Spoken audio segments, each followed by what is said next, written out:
All right, guys, so we are back. We just finished the cleaning process and the prepping process. So now we're gonna move into the next product that comes in our aniline recoloring kit. It's our hydrating cream. So now what we're gonna do before we apply any dye, it is super important to make sure that we get the moisture content in the leather up.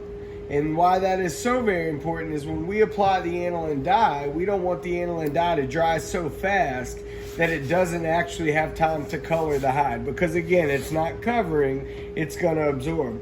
So the hydrating cream is actually really, really important. So I'm just gonna start, you get your soft cloths that come in the kit.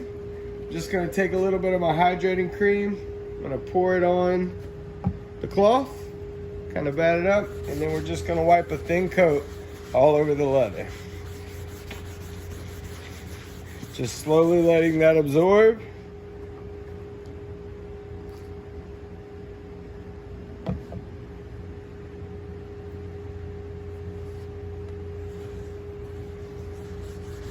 And feel free to wipe this on very liberally.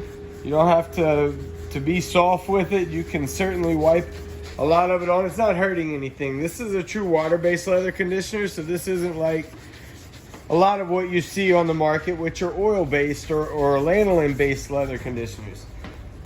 Short-term effects of those products are great, but the long-term effects of oils on an aniline or on an aniline leather that aren't designed to be there, it's going to cause it to dry out, it's going to cause it to crack. And so any leather tannery is always going to recommend water-based leather cleaners when you're maintaining.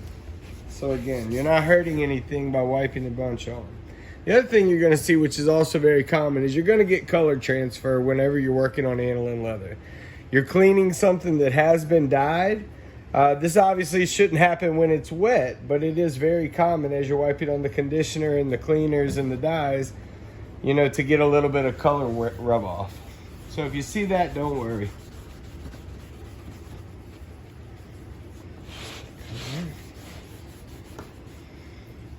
A little bit of my excess, get down here on the sides.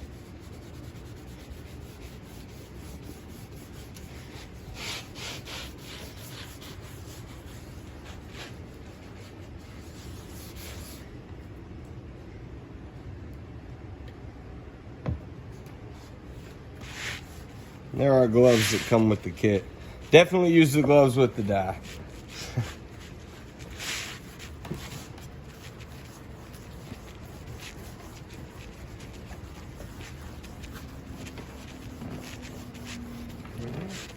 So it gives you guys a good idea of what it's going to look like. We're going to go ahead and finish the rest of our cushions. This is one cushion which we've already gotten finished.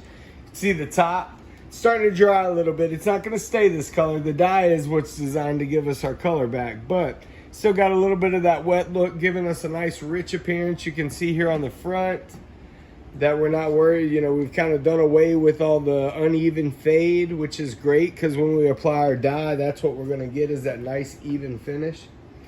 So anyway, we're going to get to conditioning and everything, and we'll be back when we apply some color, y'all.